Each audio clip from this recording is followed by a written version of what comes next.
I have something to say. So for those of you that have been following the channel for a while, you'll know that I consider myself quite a big car enthusiast. You know, it's why I switched my content over to car content. It's why I drive a manual BMW in the city in 2020 like a caveman. It's why I do my own repairs for the most part, why I break my neck when a Skyline drives by. But one thing that I have noticed within the larger car community is a growing fear that self-driving cars and electric vehicles are going to completely eliminate our hobby, or, you know, at least turn cars into the same level of item as a horse. So irrelevant. And I suppose that would mean that car guys would become the new horse girls, which would be unfortunate. And it really is everywhere. I'm not just making this up. You see it on Reddit posts, you see it on YouTube channels, it is whispered at car meets, and you really can't blame him. I mean, Elon Musk himself has said that Tesla's own goal is to remove the steering wheels out of their cars once they can drive themselves reliably, which is big lame. And this is all really interesting because I find myself torn because, you know, I have a background in coding and computer science, and if you can't tell by the way that my desk looks, I'm quite a techie guy, so I have a weird split in me between wanting to feel the high that is being on the cutting edge versus, you know, being the old man with a shotgun and a grudge telling you to get off my lawn and stay away from my manual transmission. Which brings us to Tesla's long-awaited battery keynote that just happened. So I sat through the entire thing and I took notes.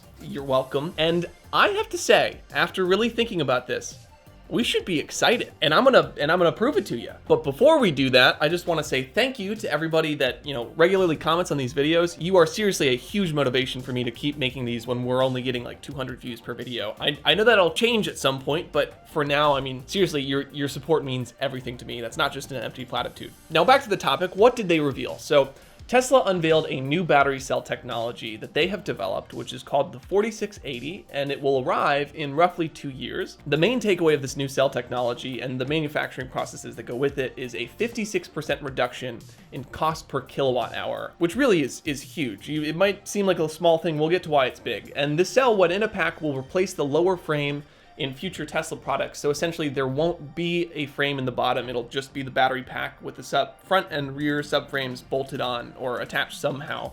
I don't know how that'll work with cells going potentially bad, but what it does unlock is a reduced weight, reduced cost, and reduced complexity. It's going to increase the strength, according to Elon, and by eliminating the cross members that go through the battery pack, the pack will be more densely located in the middle of the car, which will improve the moment of inertia, i.e. handling, and fire resistance in the event of a crash. Since, you know, you got to go farther into the car in order to pierce the pack and catch it on fire, which, you know, all very good things. The result of this all is that they're going to be launching a $25,000 car in the next 3 years. That's pretty big. And the inference to this was that no other company is even close to figuring out this technology, you know, let alone having the production scale to be able to. So if Tesla is Usain Bolt, essentially the rest of the industry is Steven, who just got his kneecaps blown out.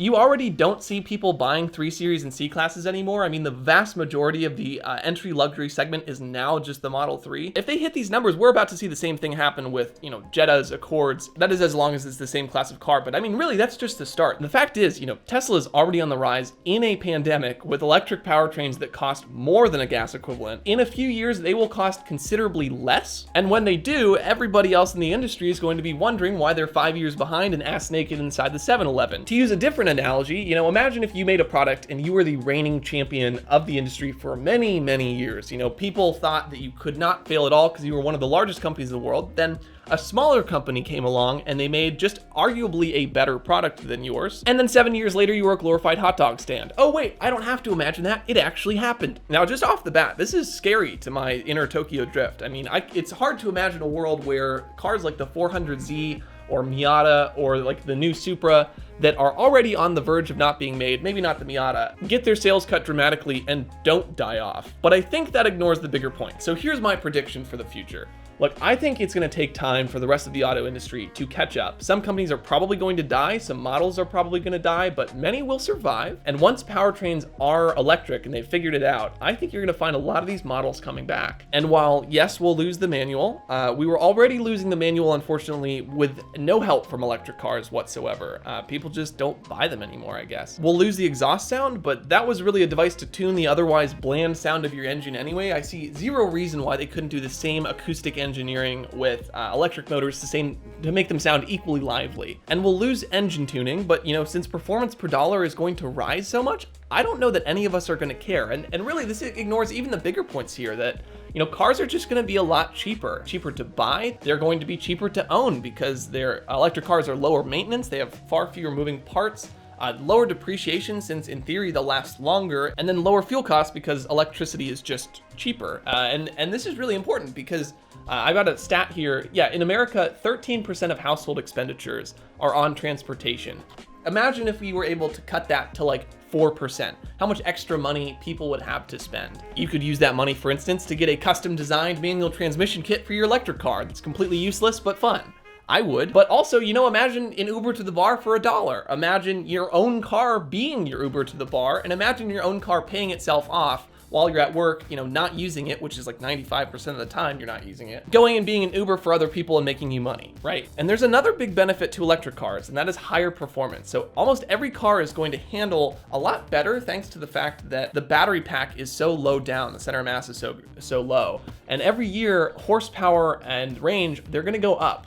Maybe not quite like Moore's Law, but a whole lot more like it than what gas cars currently are. I mean, just look at the rate that Tesla has improved the Model S in the last 10 years. Electric cars are also just safer. The pack is sturdier than a typical frame, but really the big benefit comes from the front. I don't know if you've ever seen like a supercar, just like a Ferrari, just smash into something head on, and the driver and passenger get out and they're just fine, because the entire front of the car is a crumple zone. You know, engines don't crumple that well. And the other big thing is that computers are just gonna prevent most of the accidents anyway, like self-driving tech. Because the thing is, computers don't, you know, paint their nails while they're going 20 over on the highway, and they don't fall asleep, and they improve every single year. And maybe that doesn't sound exciting to us now, but quite frankly, you know, one day I hope to have kids, and I'd like those kids to have a dad. Now, to start wrapping this video up, I want to talk about some fears that I think are overblown. So first, that all cars are going to lose their steering wheels and become fully autonomous.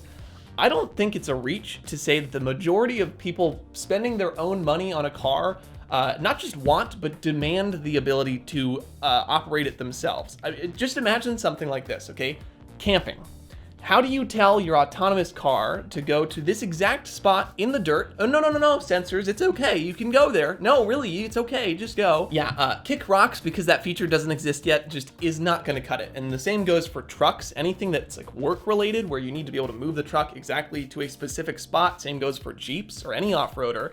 You can't off-road in an autonomous car, or at least you wouldn't want to. There'd be no fun in it. And for that reason, even though Tesla says they want to do it, I don't think it's gonna happen for a very long time at the very least, if they ever do it. And by that point, there will be other cars on the market that you can buy that do have steering wheels. Also, marketing your cars as 700 horsepower electric beasts with no steering wheel is an oxymoron, a huge one at that. And the last point that I wanna make is that sports cars and just cars in general as an interest will die.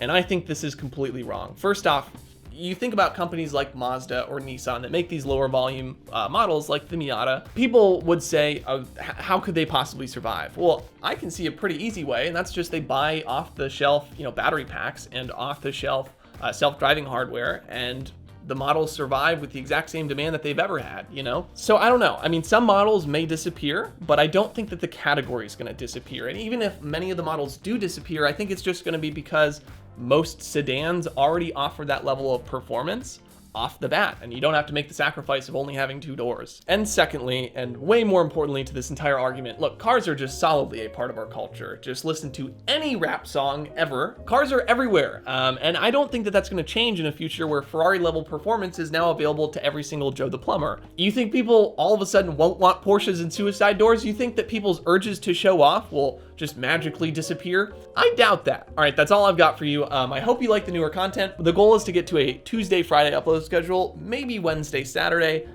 So I will see you next Tuesday for another hot upload, and I hope to see you all there. Love you guys. Bye.